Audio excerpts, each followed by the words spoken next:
quieted down, so I'm just going to start. This is wonderful. Dr. Yellowlees is going to lead this wonderful discussion about AI in the practice of medicine. And he asked me to keep the introduction of him short, but I cannot because he's such a giant in physician health and wellness, especially as it relates to technology. So Peter is a former chief wellness officer at the UC Davis Medical Center. He is the CEO of Async Health Incorporated, a telemedicine company he co-founded to implement and promote the practice of AI-enabled asynchronous telepsychiatry, which is quite a mouthful. Asynchronous telepsychiatry. He is also a distinguished emeritus professor of psychiatry at UC Davis, where as chief wellness officer, he also directed a fabulous UC Davis-UC Irvine fellowship program in clinician well-being from 2018 to 2023. And I know some of the people in this audience graduated from that program. And finally, near and dear to our hearts at SSVMS, he's one of the founding members of the Joy of Medicine Advisory Committee. So Peter, thank you very much for coming to facilitate this discussion. Thank you very much indeed for that very, very kind introduction. What we're going to be really trying to do today is think about artificial intelligence, AI, but think about how it is going to change our lives as physicians and what the impact will be on us. And really look at how can we ensure that that is a positive impact and it's actually good for our well-being, and we don't go through the horrors we've had with EMRs over the last 20 years, where it's clearly been bad for our well-being, so we want to avoid that clearly. And so I've got a group of really fascinating panelists here. If I can just move one forward. I've got no declarations. But we've got 5 panelists here. Now, I'm not going to introduce them right now. The process for today is that I'm going to give you just a brief, probably 10-minute presentation around about what is AI and what are its general uses in healthcare. And then we're going to throw it to all 5 panelists. And I've asked them all to, first of all, introduce themselves, talk about what they do, because they come from most of a variety of different systems in the Sacramento region. And we've got a fantastic sort of group of people here, all from different areas, but all with the same sort of overall focus. So they're going to talk a little bit about themselves, about what their role is in their own system, and then in particular, what's their system doing in terms of AI, whether it be clinical or administrative, and what do they hope and think the impact will be on their physician groups. And so they're all going to have 4 or 5 minutes to talk individually about that, and then we'll just throw it over to you guys. And we're really interested to know what you think, and I hope we can have a great discussion about AI in general and its impact on us, because this is going to be just an enormous change in the way we practice care. And I don't think any of us really understand how big that's going to be. So this is really a sort of, I hope it'll be a very interactive session. After my presentation, I'm hoping not to be saying a great deal, apart from just fielding all your dozens of questions and comments and stories. We're also very interested to know how you're coping with AI at the moment. And most of you are using AI in your daily lives. I'd be very surprised if there's anybody here who isn't using AI regularly. In fact, let's just try that. If you're using AI for educational or for sort of researching topics, put your hand up. Okay, so basically everybody. Yeah, that was a really hard question. So let's go on. Now, I'm actually going to start with a colleague of mine that I work with, and she is going to talk to everybody here. This is Ivy. Good morning to everyone. It is a real pleasure to be here at the Sierra Sacramento Valley Medical Society Wellbeing Conference with my colleague Dr. Yellowlees to introduce this session on the use of artificial intelligence in healthcare. My name is Ivy and I am an artificial intelligence agent. I usually work at Acing Health where I interview patients and take their psychiatric histories, but today Dr. Yellowlees has programmed me to talk to all of you. Firstly, I would like to thank all the staff from the Sacramento Sierra Valley Medical Society for setting up this interesting and important conference, and also all the speakers earlier in the morning, and those who will be contributing to this panel. I am an AI virtual medical assistant, and in many ways act like a resident for my physician colleagues. My core current role is to take patient histories. I never forget a question, and in conjunction with my software colleagues, the Acing Health Artificial Intelligence Scribes, I document the initial draft of the patient's medical notes for my physician colleague to check. In a few years' time, I believe most you in the audience who are active clinicians will likely have several AI assistants, saving you time and making your work much less stressful, thereby improving your well-being. I believe that the use of AI is an area where technology can really help improve the practice lives of physicians. But today my role is to be an educator working with Dr. Yellowlees, who will now take over this presentation. Thanks for listening to me, and over to you, Dr. Yellowlees. Thank you, Ivy. But it is pretty amazing. I mean, you know, she's an avatar. It took me probably, I don't know, 10 minutes to program that. And to create this. And so this is the future, okay? We're going to have a whole lot more assistants, and that's just one area of AI. Now, if we move forward, AI is in the news. These are just a few headlines I took from the New York Times and the Washington Post, literally in the last few months. You've heard, I'm sure, about the wellness chatbot a couple of years ago, in fact, that started trying to tell anorexic patients how to lose weight. That's a really bad idea. The White House MAHA report had a whole lot of wrong references in it that hadn't been checked. If you're using AI for writing papers or referencing, you've got to check the references, actually. I mean, it's amazing how good some of the AI systems are at inventing references. And I've seen that myself. I mean, I've gone through that and found crazy references in things that I've sort of tried to write. And then the general public is really interested in how in healthcare we use AI. So there's an article about, are AI tools making doctors worse at their jobs? There's a real concern that we'll lose some of our skills because AI will take over a number of those different skills. And also, can you trust the AI-assisted doctor? I mean, trust has come up numerous times today already, and so we have to be able to trust the systems that we're using. So these are some of the sort of ethical and problematic areas of AI, and it's certainly not all absolutely straightforward by any means. Now, if you think that AI can fix everything, let me disabuse you of that idea. We still have a pretty dreadful health system overall, with a lot of inefficiencies and a lot of difficulties providing care every day, and we all know that as physicians. And so we need to improve the health system. AI won't help us with a lot of the structural issues that are underlying our health systems. But just very briefly. There are many ways of almost defining what is AI, and if you do searches, you'll get different answers of this every single time. This is just one set of ways of defining it, just very briefly. And it looks at 6 different types of AI. So predictive AI, which is basically using statistics to look at trends and predict outcomes. Deep learning is where we build complex neural networks with really minimal oversight. Large language models, LLMs, you'll see that term a lot in the literature and in newspapers. This is basically where you're processing large amounts of textual data to summarize and potentially generate content. And that's where you get into the more controversial areas of AI. Machine learning, obviously, learns and improves from large data sets. Natural language processing, another term that is trying to understand the background to the language.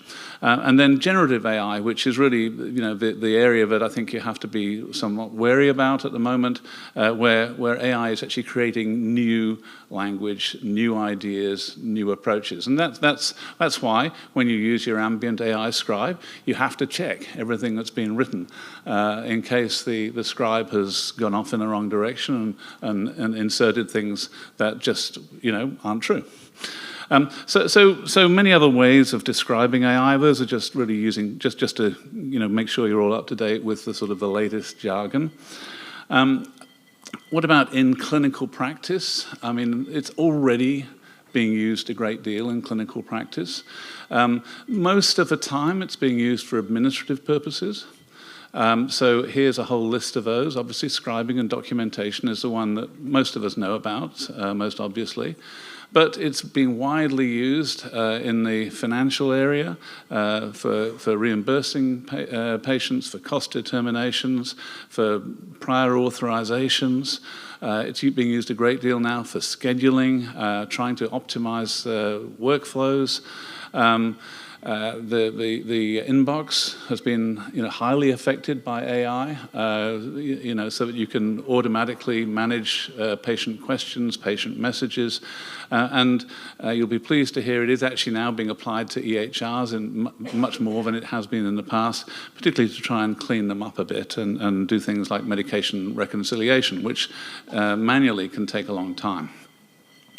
Now, for other more clinically focused uses, although obviously some of those had a strong clinical bent, it's being used as a decision support system and to summarize charts, to help diagnoses, to run algorithms for personalized care. If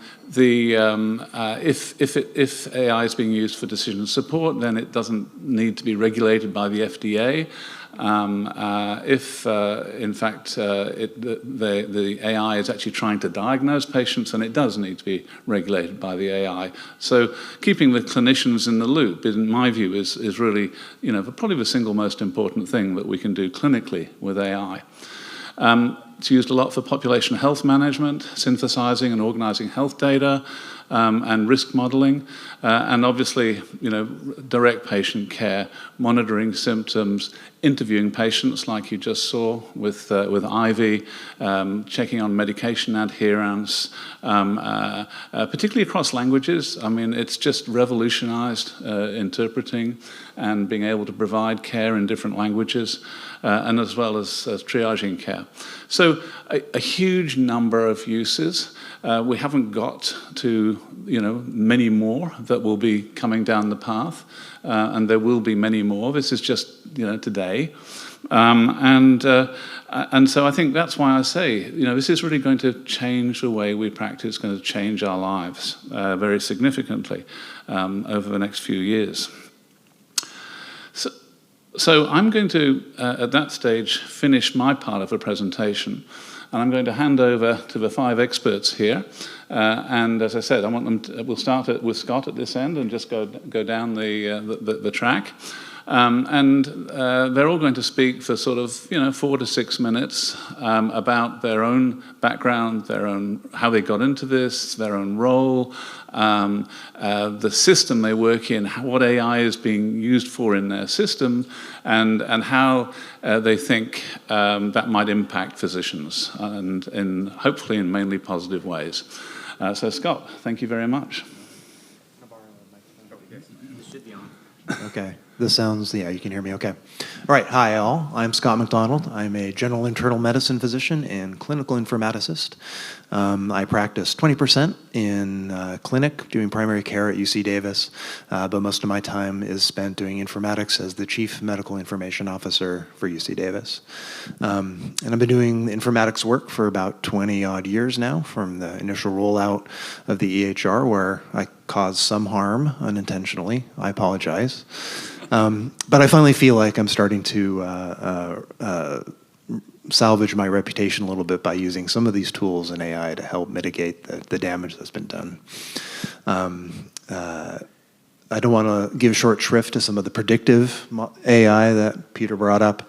I think that has value too. We're using, and we have been using predictive models that we've developed locally for things like identifying patients at risk for hospitalization and emergency department visits, so we can reach out and try to prevent worsening health status and keep people at home and keep them healthy. And then, and in the hospital state, looking for, patients who might be at higher risk of hospital readmissions, which, again, we can apply additional resources to try to keep them at home and save the health system money. That's always a big motivation. But I think the generative AI through the AI Scribe program has probably been the most impactful. The anecdote that I like to share that just came up again yesterday with a patient in clinic was as I was going through the usual getting patient consent for being able to use the system, I said, and the big thing about this is it lets me do this. And I just brushed aside the computer mounted on the wall, and I was able to face the patient and look at them in the eyes. I didn't even log into Epic. And this is, such a powerful thing that has taken me back from being in a triangle with the computer and the patient and myself, and now it's back to just me being a doctor with a patient, because I know the system is going to be able to have my back and capture all the detail that I don't need to worry about. And we've seen this.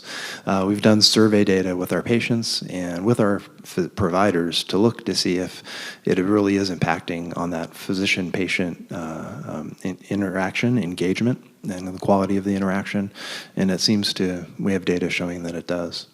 Also data that it's showing less burnout with our physicians. But more telling than the data from surveys is really just, when you talk to people and you see their eyes light up and you see that they have more joy practicing medicine now than they used to.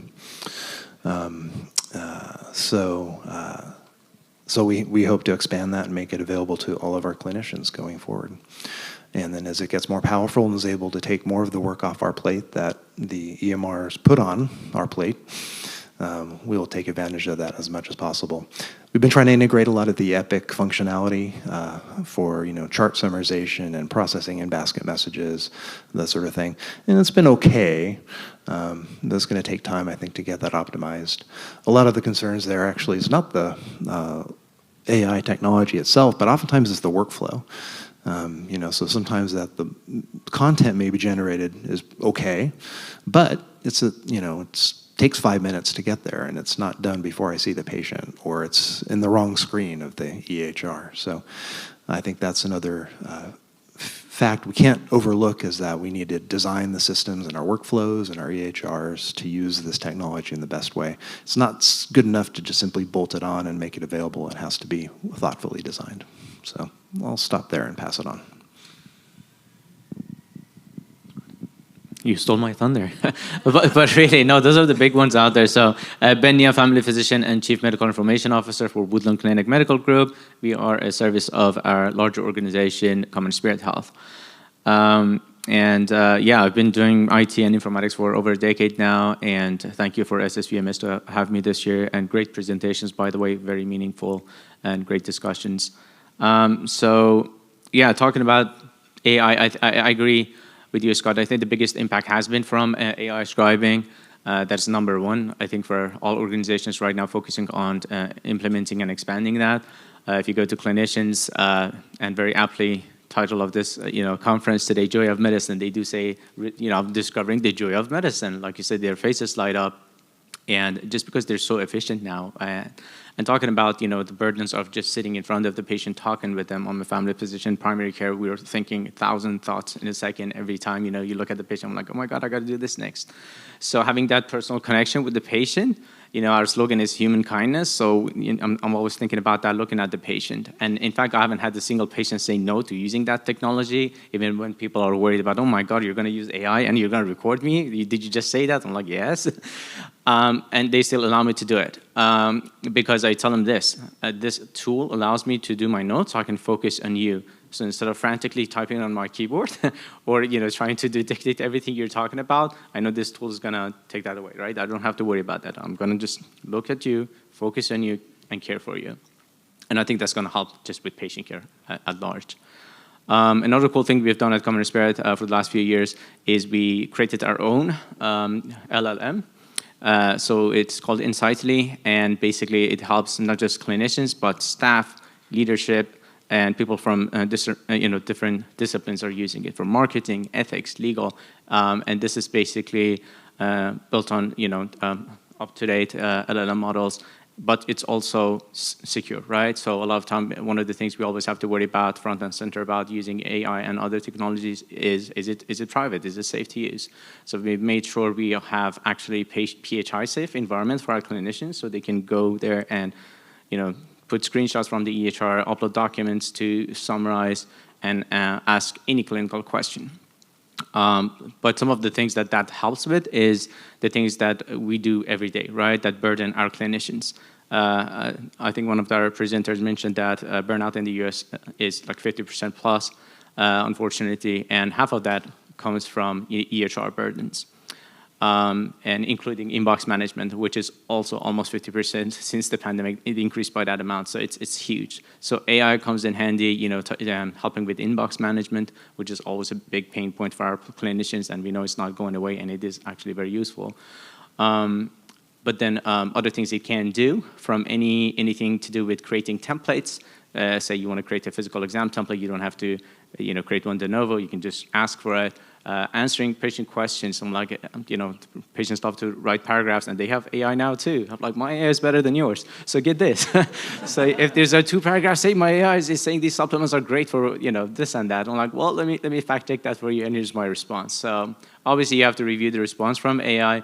As they say, it hallucinates, but to my psychiatric friends, I call it confabulation because it makes false memories. I'm like, I think that's a more accurate term, but hallucination has been around for a few years, so it's stuck in the science terms. But it can definitely do that. Even with references, as Dr. Yellowlees said, so I'm like, well, I got references here, check this out. I'm like, yeah, let's check out those references again. Not all of it is, up to fact.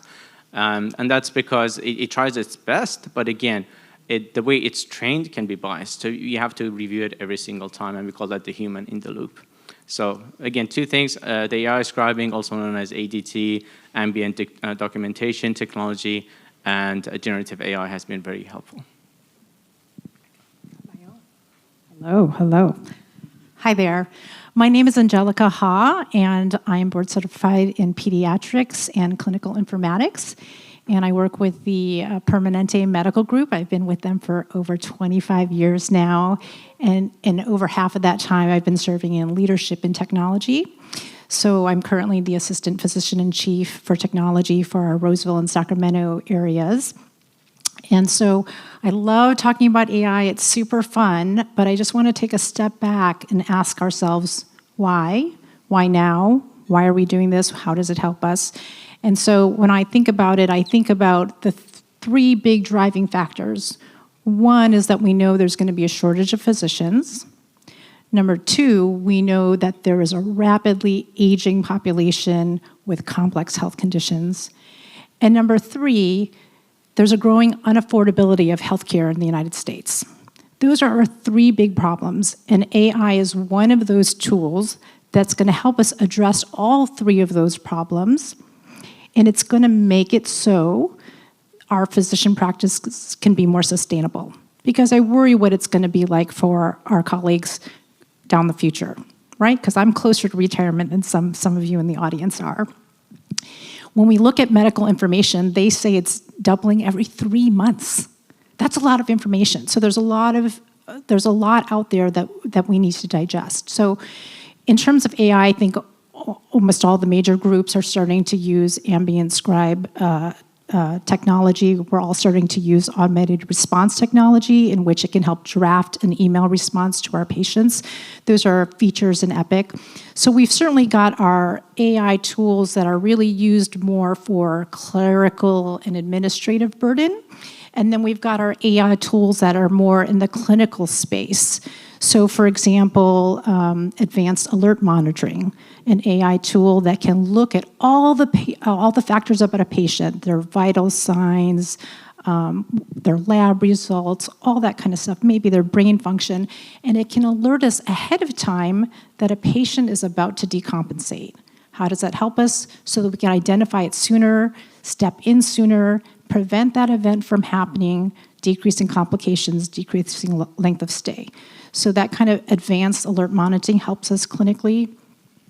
We also have a program called Care Plus, which looks at our most complex patients. And we're not just looking at their medical problems, but we're also looking at their social problems.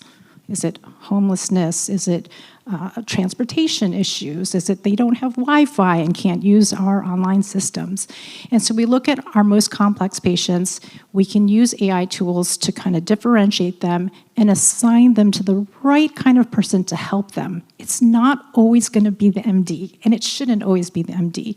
So it can help us to point whether that person really needs a social worker. Do they need an RN? Do they need a pharmacist? Do they just need a general coordinator?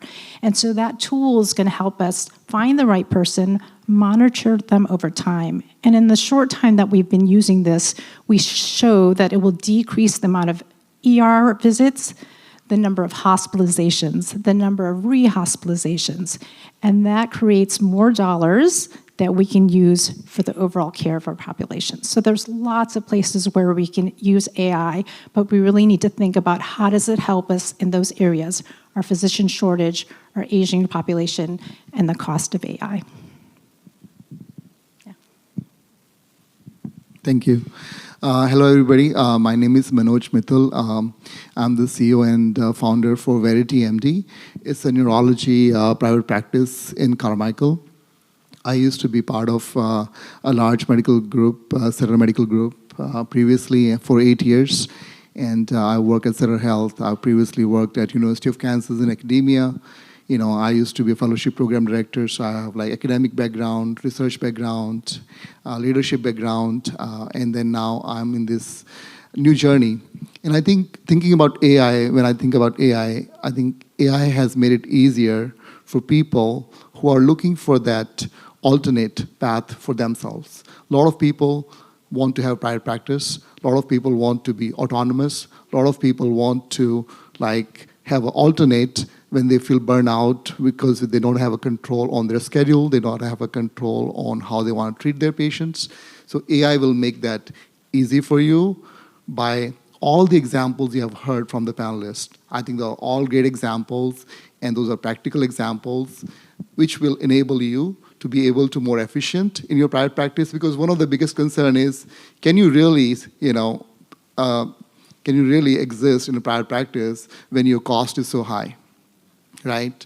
So when your cost is so high, staffing costs so much money, it's really hard to compete with large systems because they can afford to pay higher salaries for the staff. So as a small private practice, it's really hard to have good staff. So the AI comes to rescue for that because you can create your operations in a very efficient way, which will make you less dependent on too much large number of people, so you are able to do the same kind of productivity, same kind of efficiency that large systems can achieve while you are still very small practice and still have your autonomy. So that's just one example. Another example that I haven't heard so far is you can use AI now to do your research. Because as a neurologist, you can imagine I see all sort of crazy things every day, things that I've never heard of. Like I've been practicing neurology for 15 years, and there are things I see every day that I've never seen before. And then my go-to used to be PubMed, or then it became UpToDate, but UpToDate is really not up-to-date for our neurology patients because really not up-to-date. So we used to go to PubMed because that really have all the latest research there, right? But now, there's another app called Open Evidence, and if you haven't heard of it, and I think some of you are shaking your head, so I think a lot of you have already used it, but if you haven't used it, I will say spend 2 minutes, and then download Open Evidence. It's an app made for physicians, and I think the great thing about that is they have used the AI the right way. So what is the right way of AI? We have heard about some of the problems from AI, hallucinations, how can you trust the response from the AI, right? So what Open Evidence they have done is, so they have partnered with trustworthy resources like JAMA Neurology or JAMA, or like they have partnered with NEJM. So what that enables is they're giving you the references for the response that you're getting. And you can actually go back and cross-check it. So I think that validation of the response is critical for us to trust the AI. And I think that's why I personally like Open Evidence now. You can probably get the same response from ChatGPT if you like, but then you are not really trusting the response. Is it hallucination? Is it the true response? Can you really trust the reference that you're getting?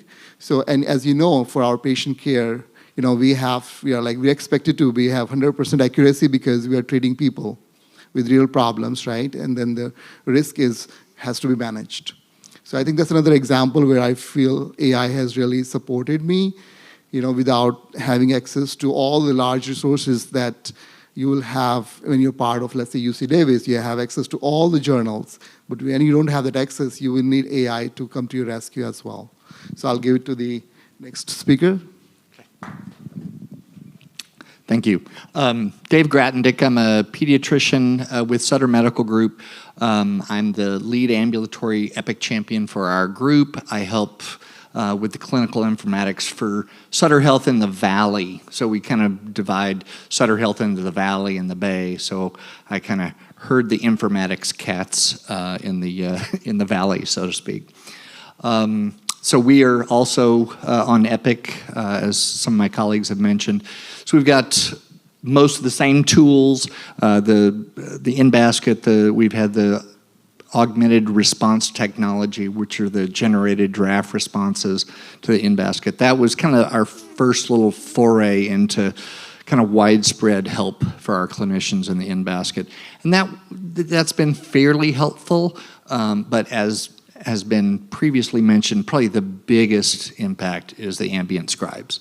And so we partner with a vendor called Abridge. There's different vendors out there that are doing this.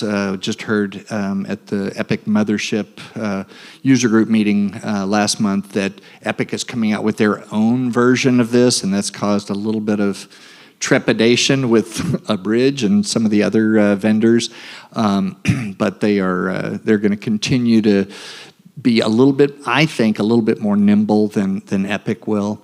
And we've had a very good experience with Abridge. We started the Ambient Scribe program April of last year, so we're coming up on 18 months. Started off with a pilot group and then just kind of have gradually rolled it out as we've gotten more and more features with that. And so currently throughout Sutter Health, we have about 3,000 clinicians using the AI Scribe.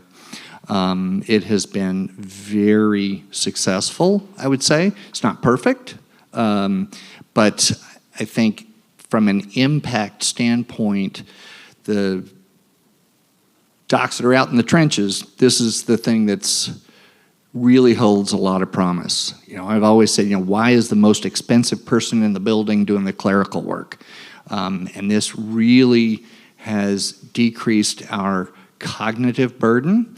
People ask, well, does it save you time? Not necessarily. A little bit, but really I think at the end of the day, the bigger impact is that cognitive burden. At the end of the day, I can go home and I'm more refreshed. I don't have to, I remember when I first started, that aha moment when wait, which knee was it? Wait, did that start on Wednesday? I don't have to ask those questions. I don't have to pay attention to all that. I can just pay attention to what the patient says, have that eye contact, not be buried in the screen. Oh, I better put that down because at the end of the day, I can't remember, is this the patient that had the sore throat or the ear pain or the knee pain?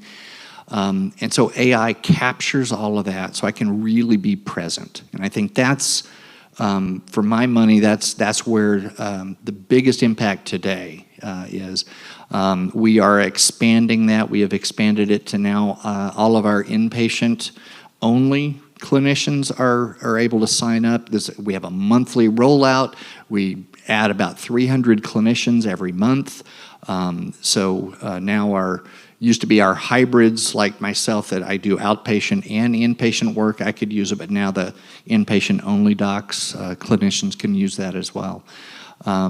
We are continuing to get new features from our vendor. We're just starting to pilot medication orders. So I can say, I'm a pediatrician, I see this kid, okay, you've got ear infection, I'm gonna start you on amoxicillin, 400 per 5, we'll give you 6 milliliters twice a day for 10 days. I'll get a pop-up that says, heard in the visit recording, and I'll be able to click on that and just sign the order without having to type stuff in.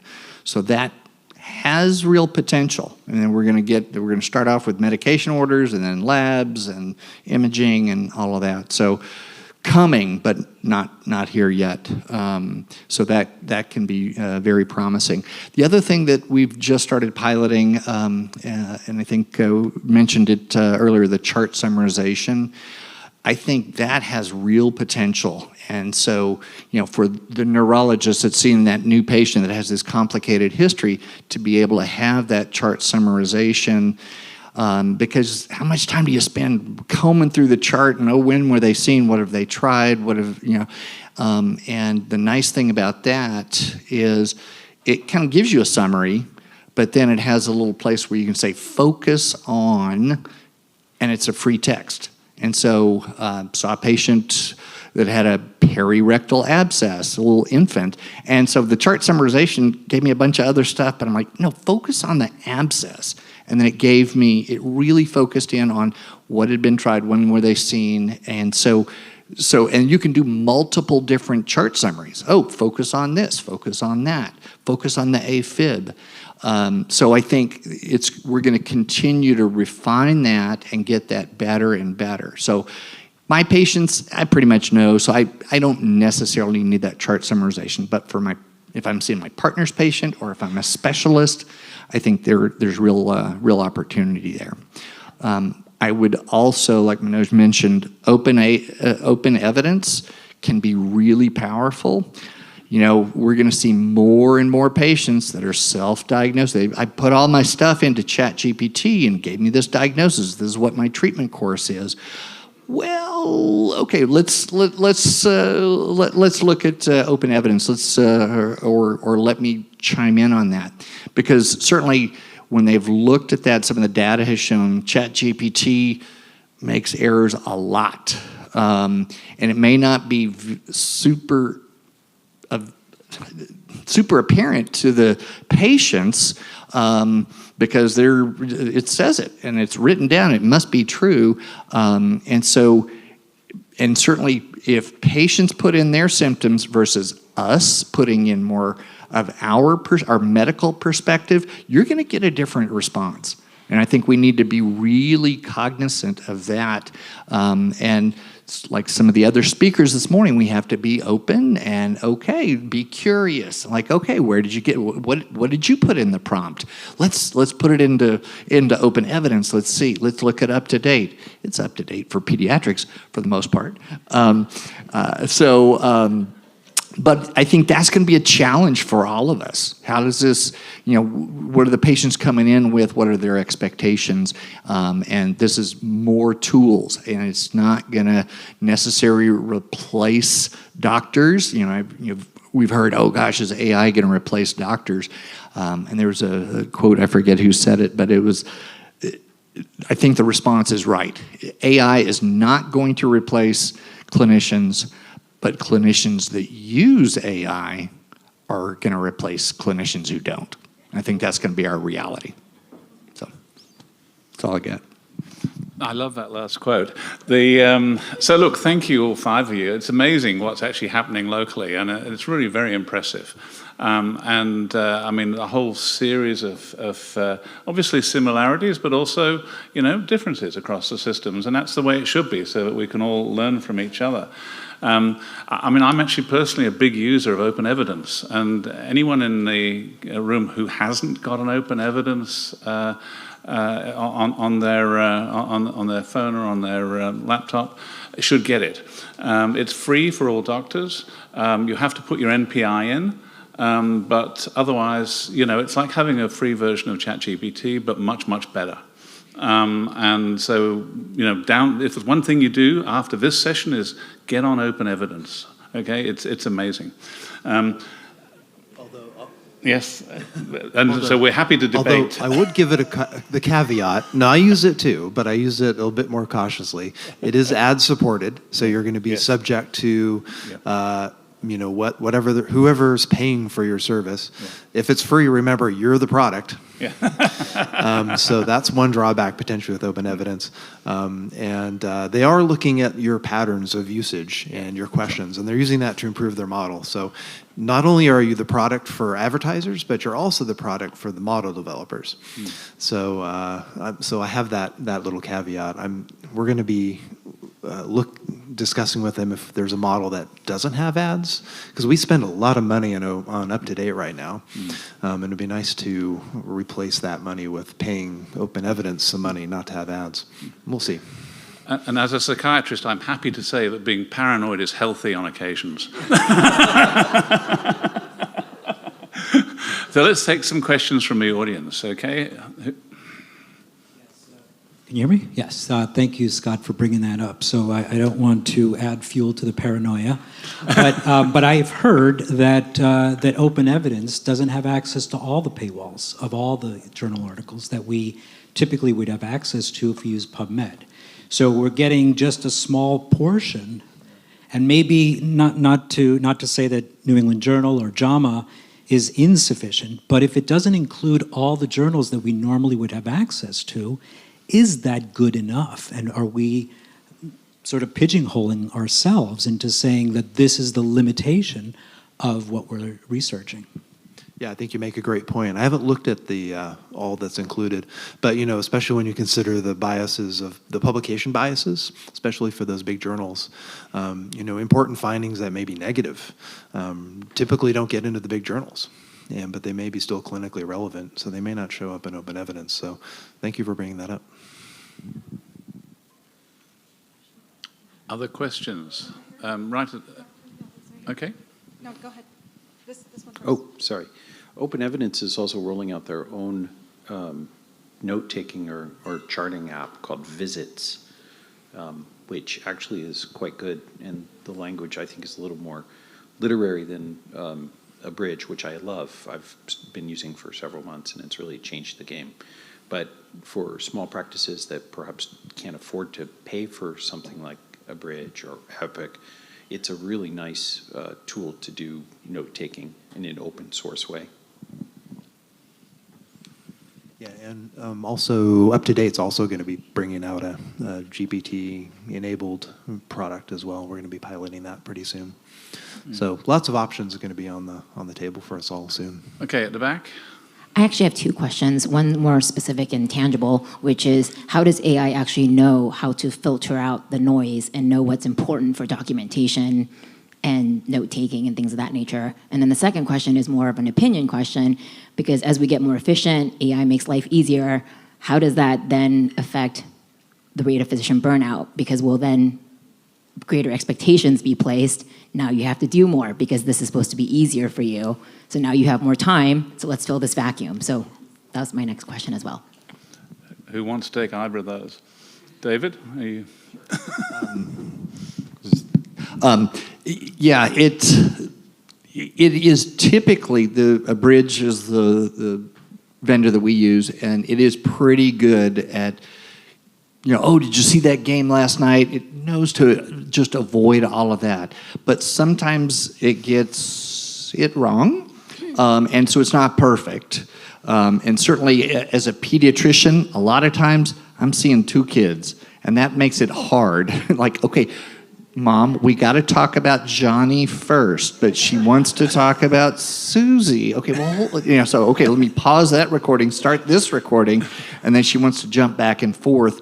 There's no great solution for that.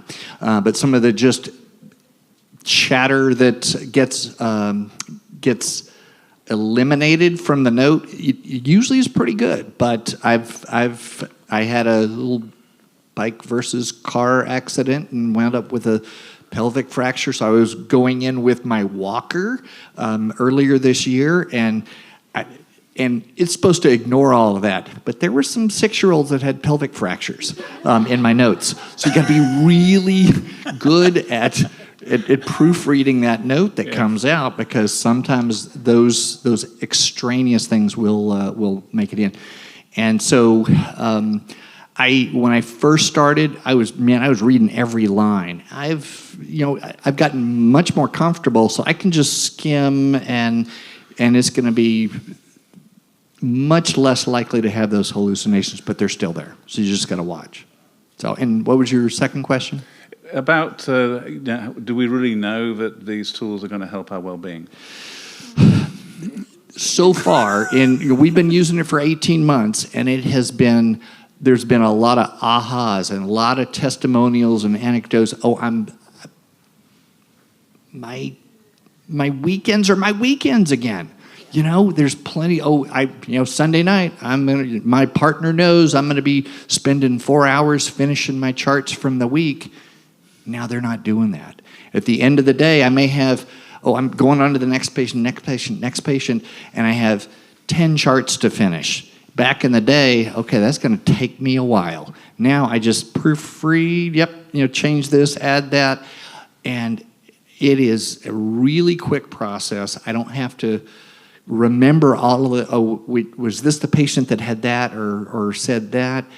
I don't have to remember all that because it's already written down. So from that standpoint, the burnout has gone down. We've done some. It's more. We have some data that we've been collecting, basically from surveys, and so far we've had really good results that is decreasing burnout. So the hope is future it's going to continue. Is there going to be an expectation? Okay, well you have to see 1 or 2 more patients a day to pay for the service. At Sutter, at least, we have not had any expectations. We've done a pre-survey before folks start using it. Could you see yourself seeing more patients? And that has created some angst. Oh wait, is that going to be an expectation? No. We're just trying to gather some data. Could you maybe, or could I just get home sooner and have dinner with my family? That's really kind of the focus so far. Is that going to change? It might. Hopefully it won't. I'm going to lobby hard that is not an expectation to continue to use the product. Manoj. I think that's a great question about the expectations. And I think, so expectations are at multiple levels, right? It could be at the practice level, like does your patients, do they expect you to be seen sooner? Number one, because now you have all the tools. Now your chair of the department, do they want you to see more patients so the patients could be seen sooner? Or also at the payer level, like do they want you to be paid less for the work that you were doing previously because the reimbursement could come down as well. So I think it's going to be critical as we go into this world of AI for us to stay, ahead of the game and then lobby for the well-being, and the rights of the physician so that that reimbursement doesn't get affected down the line because now you have AI doing all of our work, right? Because there's a RVU value, or how does Medicare decide who you get paid for the work you're doing, right? So we have to make sure that we have representation from the leaders, from all our systems and healthcare systems who are looking out for the interest of the physicians. So can I ask all 5 of you? I mean, and we'll start with you, Scott. Are you as individuals or systems actually doing any research apart from just doing the sort of fairly typical QI type surveys that actually try and connect burnout with the changes in practice that we're seeing with AI? Because I think at one level that's what actually needs to start happening. We need good quality research, and I honestly have seen very little. Yeah, we've so at Kaiser Permanente, my colleagues have published 2 articles in the New England Journal of Medicine Catalyst, and one was shortly after we had started a bridge, and that looked just on usability, and then looking at how did the physicians feel about it, and 81% felt like they were spending less time in front of the screen, and 82% of the patients felt like their physician was spending less time in front of the screen. And then a year later after that, after we had over 2.5 million encounters using a bridge, we again looked at the data, and we looked at the physician satisfaction. So we saw that physician satisfaction in their work improved. The patients generally would say that it either helped or was neutral in their interaction with the physicians, but they didn't say that it made it worse. But then we also looked at other things like pajama time. How much do you spend after the normal work hours, after 6:30, looking at Epic or whatever system that you're using? And that had also shrunk too. So we're being very cautious about looking at the tools we're using. I think it's really important that we have an AI governance structure that is looking critically at this tool, because it's just like any other tool that we use in medicine. We don't just take the first tool that comes along and looks shiny. We look at it, we look at its use cases, what are its benefits, what is our risk, is there bias in that tool? And we have to have a framework that we are being very cautious about it. You know that there are people in the community, rightly so, that are concerned about the use of AI. And so we can't wait until we're perfect at AI, because that's never going to happen. We're kind of building the plane as we're flying. But at the same time, we know that if we had a terrible outcome because of the use of AI, that could put us back many, many years, right? If our patients no longer trust us. The biggest thing that we have as physicians is the trust that our patients have in us. That's the biggest thing that's going to differentiate us between us and AI, right? That's the thing that we can do. We are the human physicians that provide the touch, provide the trustworthiness, the transparency that AI will never be able to do. So that's kind of the push and pull that we have with AI. Can I quickly ask the audience, to put up your hands if you're using some form of ambient AI to do your notes? Okay, it's interesting. That's actually a smaller number than I was expecting. Okay. Sorry, so I'm back to you, Scott. So on the research, one thing just to follow up on the kind of the productivity question, and if it's going to raise productivity, we're kind of getting the final touches on our data, so we don't have anything really to share yet from the long-term perspective. But nationally, there's been a couple studies that have been out that have talked about how there's sort of this natural organic growth of patient volumes with using AI scribes, just because it's easier to, I'll go ahead and see that patient who came late, or I'll overbook that one more patient. And so typically we're seeing nationwide that people are seeing another patient or two a day-ish. And so there probably is a way that it is improving throughput and access for patients without it being a draconian demand on our time. It just makes it easy to do the right thing, which is to take care of our patients. And then on the more robust research front, we are working with a collaborative across other academic systems around the country, and we're pooling all of our data. So that's going to be published hopefully next couple months, looking at the impacts on time in the system and burnout data, all that sort of thing. But it's all looking really good. There's very few drawbacks. We also did, as part of our AI governance, which you brought up, I'm glad you did, we have a very robust system to the point that it's really slowing down our deployment because a lot of the academics really want to make sure we're doing a good job, making sure there's no bias in the system and it's accurate. But we assess this through kind of a survey-based note quality tool where we had our pilot physicians rate a number of their notes on, did it include stuff that shouldn't have been in the note, the pelvic fracture? Did it not include things that should have been in the note when you did talk about, something that maybe wasn't medical but still social determinants of health relevant to their care? And then if it had any racial, ethnic, gender bias in it, and if it had any hallucinations or confabulations. I'm glad you brought up confabulations. I think that's a much better term, just as a quick side, because when you think about it from a psychiatric standpoint, hallucinations are really just these sort of random things that come into somebody's brain, but confabulations are where somebody with an encephalopathy is trying to make sense of what they are experiencing, and I think that's what the large language models are really doing. They're like eager puppies. They're trying to please you. Yes. And so they come up with something that they think you're going to like. And so I think that's a confabulation. And those still exist, and that's something we're monitoring. And also really monitoring closely, we have a metric for how much editing of the generated notes do our physicians do. And, we have a probabilistic the bell curve for, we've got a dozen or so patients that are or physicians who are 2 standard deviations out in their rates of editing the notes. So we're, talking to them and hoping that the Hawthorne effect will get them to start reviewing their notes a little bit more. Because we know there's some measurable rate of errors in these notes, and if people aren't editing them, they're signing and taking liability for erroneous notes that may affect the patient's care down the road when patients see other physicians who read those notes. So it's something we're taking seriously and trying to find a way we can manage this issue with our users.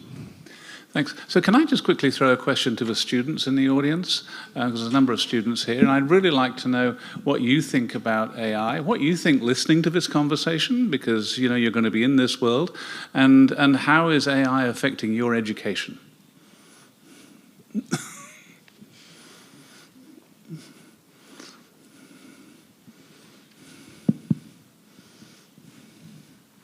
Hi, so I have a question particularly to the use of AI scribes. I know a lot of my friends and I personally worked as like a scribe or at least helped transcribe some of our patient visits. So do you think that the use of AI scribes and with the issues that you're experiencing, like the hallucinations or adding extra information, would that be helped with an actual human helping you type down or write down everything that you guys are saying in the chat? Do you think it's easier for you to just turn on your phone or whatever recording device and just using that as your AI, or would it be easier if you had another human in the house or in your office helping you figure out what needs to be added into the note or not? Yeah, I can take that. So when we first started, that was a question. We have a lot of 2 MA scribe models where, okay, I'm a doc and I have my MA. They go room the patient and then they stay in the room and they do the scribing, and so they use my template. But and so just having that model. Okay, is AI going to replace that? We weren't sure. And so as we have gone through this, basically Sutter's approach is we're going to try and eliminate the human scribes. It's been good enough, at least as good, sometimes better than the medical assistants. And so it still can't room the patient, can't take vitals, can't tee up orders for us yet. That's coming. So there certainly are some differences, but I do find that we haven't, and upper level leadership have to make that decision. Okay, we're gonna axe your scribes, and you have to use this. We haven't gotten quite to that point, but that's kind of the way this is going, and that's scary for some clinicians that have really utilized their scribes very well, but that's kind of where we're going.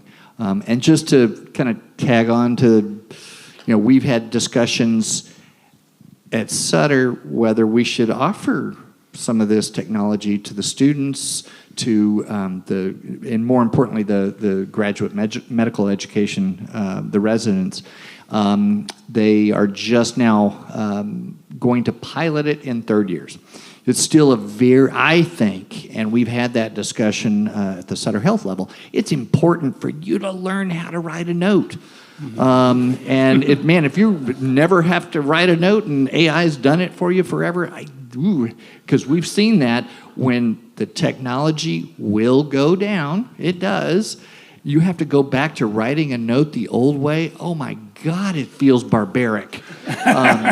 And so you need to develop those skills.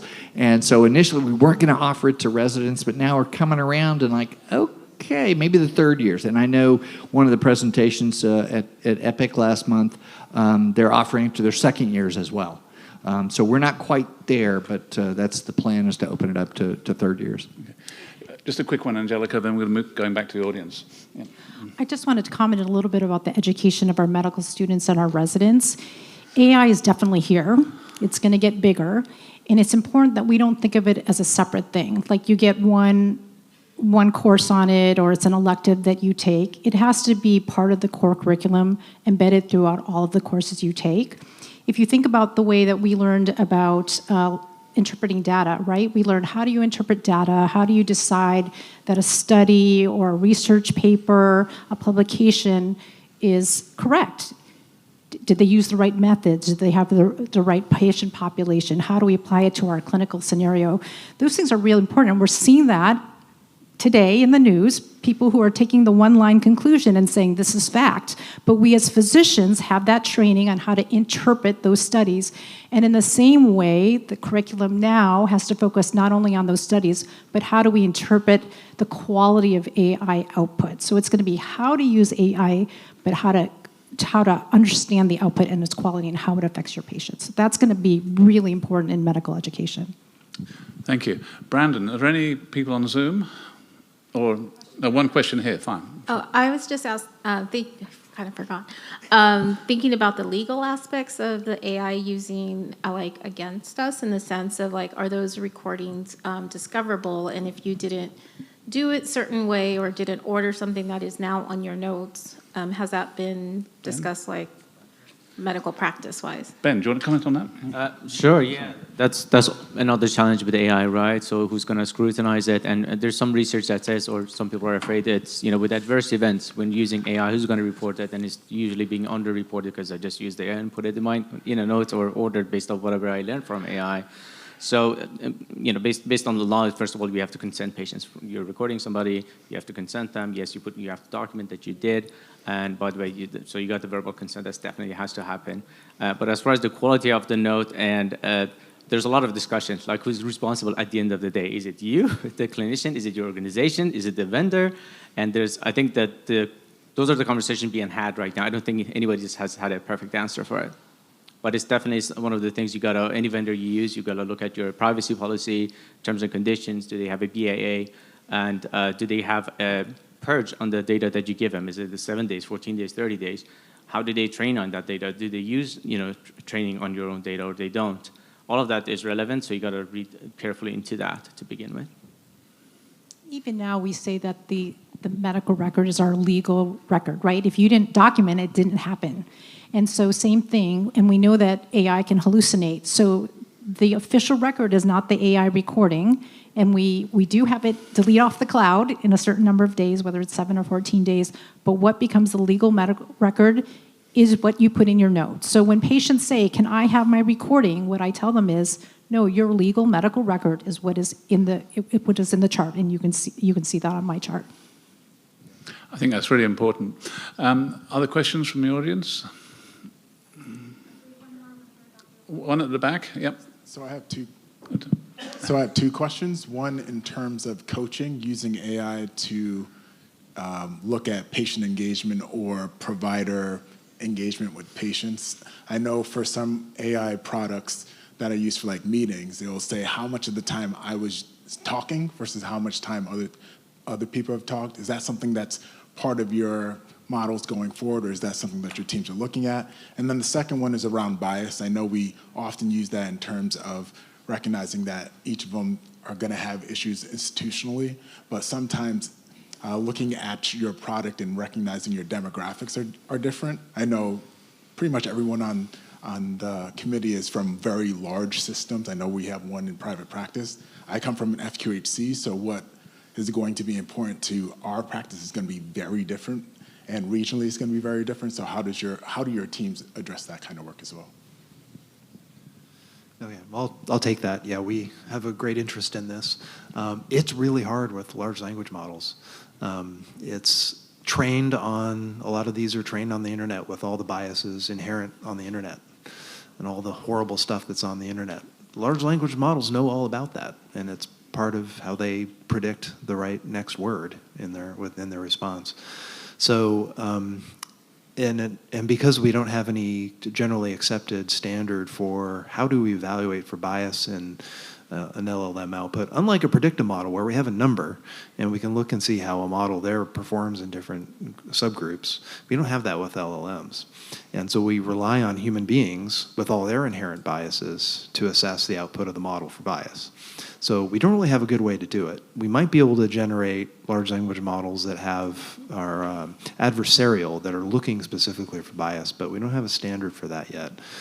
So it really relies on the human in the loop, and with all their biases to identify if, because of, some cultural factors that may have come up, or the accent, or some of the words used by the patient. There's studies that show that it'll change its output dramatically based upon if it mentions, cornrows in the note or something like that. So it's a real problem, and I don't see a good way to solve it. Sorry for that bad answer. But awareness of it's the first step. Anyone else? Okay, looks like you've stunned the group. Now, other questions? Yeah, over here. I was just curious to know how a bridge or whatever note taker is recording the physical exam. Is there a special module for the rheumatologist or for the neurologist, or and are you supposed to be speaking your exam as you're examining the patient so that you get it all in? So I think that's an excellent question. So usually what I do, I speak my exam to my patients, and it does help me for my note-taking, but it also helps the patient to understand their findings. So I think what I realized in the last 7 months I've been using it is that patients actually like it. So by the time they're done with their visits, they actually know what their findings are. And I think when I go back to my documentation, it's not perfect exam. So what I supplement my templates with my exam templates. So I use the A-Bridge or any AI tool, mainly for the HPI section. And then assessment plan is also pretty decent. For the exam, I rely on my own Epic templates and then supplement that way. Then I edit my assessment plan because most people and other consultant or primary care doctors are interested in the assessment plan. So you want to make sure that you have really done a good job in scrubbing that assessment plan so that it doesn't appear very generic, so that you can't compromise patient quality and safety. Yeah, Bridge actually has a newer feature where it can sort of import a template for your specialty, and it will actually fill that out. It has an option I don't like at all that's actually gives you a full template. Even things you didn't talk about, it'll actually fill your note with all these findings that you didn't actually maybe do. So I think I'm advising people to use that very sparingly and cautiously, but it's there if you do something routine. But I really do also supplement with using my other documentation tools that I know are accurate. And I have a thing for a typical asthma exacerbation exam. I just plop that in my note, and I know exactly what it's going to say. Unlike a predictive model, which it's going to be, making a guess as to what it thinks it wants me to say, what it thinks I want it to say. So I still want to use my deterministic logic to populate my note in some of those areas. Next question in the audience. You've been waiting. Thank you. Thanks. I'm loving using AI with my notes and in my inbox. I think I heard someone say that our inbox has increased by 50% since the pandemic. And I'm wondering if there's some studies that you've seen out there in terms of how much time we're spending in the inbox, and then also how much time specifically, again, the cognitive load has been fantastic with these support structures, but is there something that actually shows how much time we've saved in terms of closing a note? I opened it here and I closed it here. I've seen things where it says, you only spent this time writing your note. I'm like, I know, because I wasn't writing it, like AI was, but I was in there, and I feel like it's there, but I haven't seen it. I'm wondering, how much time have we saved with a patient visit, and how much time have we saved answering our MHO messages, for instance? And is there some data out there? Who wants to take that? I'm sure there's lots of data on that. Yeah, yes. there's quite a bit. I don't know about other vendors, but Epic has a tool called Signal, which has a lot of data at the provider level saying how much time you're spending in these different activities. There's not a lot of strong data for impact of AI on in-basket time that I've seen. I think the tools there aren't mature and robust enough to really make a huge difference. They're not able to look at the whole chart, and they can't make medical judgments and suggestions on how to answer this kind of, a lot of the questions are kind of oddball and out of left field, and you need to know the patient, you need to understand their history in order to answer it. And so LLMs can't do that really well yet. On the note side, however, there is more data, and it does look like it saves, a minute or two per note. So it's significant, but I think you made the point that the real value is not the time, but it's the cognitive effort. That editing a note is so much easier than writing a note de novo. And, I walk out of clinic now, my brain feels free. I'm ready to spend time with my family. Whereas before I was just dragging, my brain was dead. I just needed to eat something and have a glass of wine before I could do anything. There are also studies showing that AI responses can be more empathetic than a tired physician, right? So if I get the same question, diarrhea, diarrhea, diarrhea, diarrhea, you're like, okay, diarrhea, right? So with augmented response technology, it sends us an email and it gives a really nice response. And I'm like, wow, it's so much nicer than I am. And so I think that is such a huge benefit, because remember, this is to address that shortage of physicians and sustainability of our practice. So even if the time is the same, if the answer is better, it creates better trust with our patients and a more sustainable practice for us. So it's a win. Okay, well, look, I think, We do have one more question online, if you Sure, don't mind. this will be the last question, Thank and you. then we'll sum up. Thank you. So Dr. Bach asked, how do you deal with a situation where the patient does not consent to AI use? We don't use it. Heavy sigh. We ask them, but I will say, I've been doing this for 2 years now as part of the original pilot when it came to Kaiser Permanente. I've only had one patient in that whole time. One thing is that I don't use the word artificial intelligence because that's a scary term. And even within our organization, we like to use the word augmented intelligence. It's a tool that supports us, it helps us. It's not replacing our human intelligence. So I just say to the patient, I'm using this scribe technology, which listens, records, and helps me write the note. Is that okay with you? Everyone says yes. And in fact, they're super excited about it. They think it's super cool. But if they said no, we would say no. And similarly, if a physician says that they don't want to use it, we're not going to force them to do it as well. People need to be comfortable with this technology. Yeah, I would agree with that 100%. First of all, when they say no, I say does not compute. But honestly, that's important to consent, have a good relationship with the patient. First of all, I tell them that usually with this system, they have to be encrypted, which is actually better than your phone conversation with your friend talking about the health condition. So they're fully encrypted. And you got to be upfront about it. Well, does it mean my information will be on somebody's cloud? Will it go away? Et cetera. So you have to have some background knowledge on that. But I agree with not coining AI and artificial intelligence. They look at you, whoa. When you see that look, they say, no, digital scribe. That's what I meant. Something else less alarming. And but again, I haven't had a single patient say no just because you explain it to them well. And at the end of the day, it's going to help them.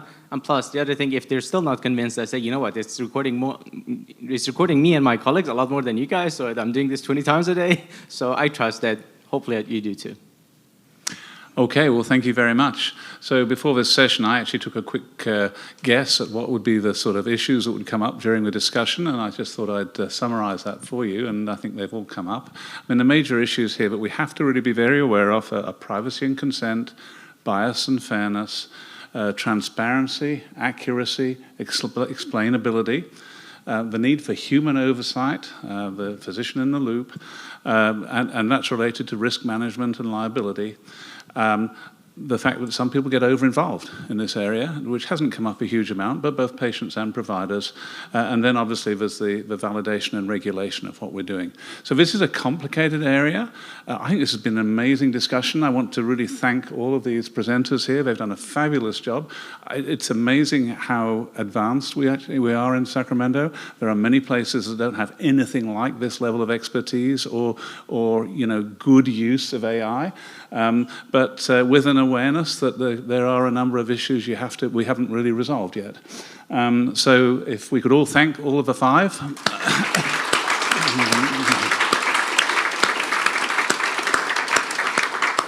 And thank you very much indeed.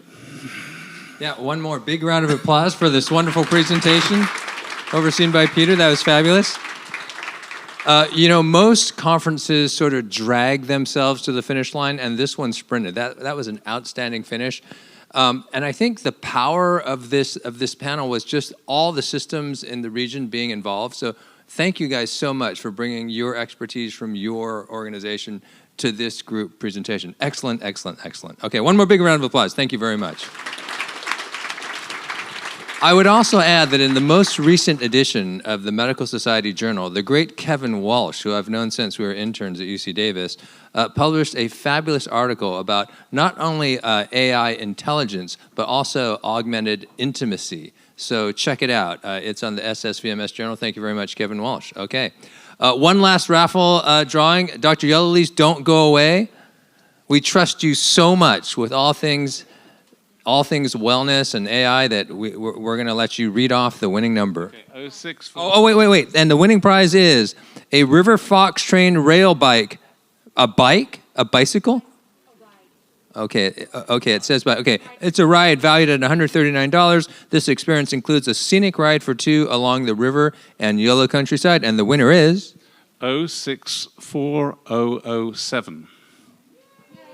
Yay. Thank you, Peter. That was wonderful. Okay, just a few closing remarks. Once again, we'd like to thank all of our event sponsors. We could not put on this event without our sponsors, and we mentioned them earlier during the welcome, so thank you to our sponsors. And also, can we give it up for the SSVMS staff? You guys are wonderful. I know many of you have had the great privilege of partnering with them on projects, and the great thing is when you're a physician and you're partnering with SSVMS, they do all the work. It's the best partnership ever, okay? So if they invite you to serve on a committee or chair something, just say yes. They do all the work for you. They make you look great, okay?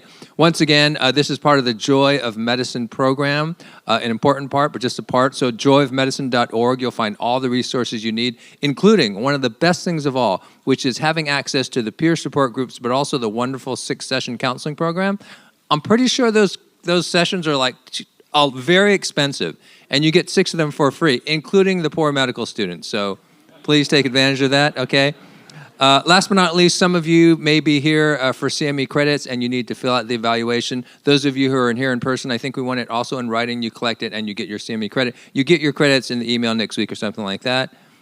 Okay, and the final thing I'll say is I know that you all could have been somewhere else today, but you chose to prioritize your own wellness and strengthening the wonderful medical community here in the Sacramento region, so you brought yourself here. So I hope that you enjoyed the food and the setting and the learnings, and most of all, just the connection with one another, right? I mean, it's the connection of all the healers in the community that really define the experience and the joy and the meaning. So thank you for being here today. I really appreciate it. Last thing I'll say is the most dangerous thing we do is driving cars, so just be very careful and safe as you drive home from here. Thanks a lot, everybody.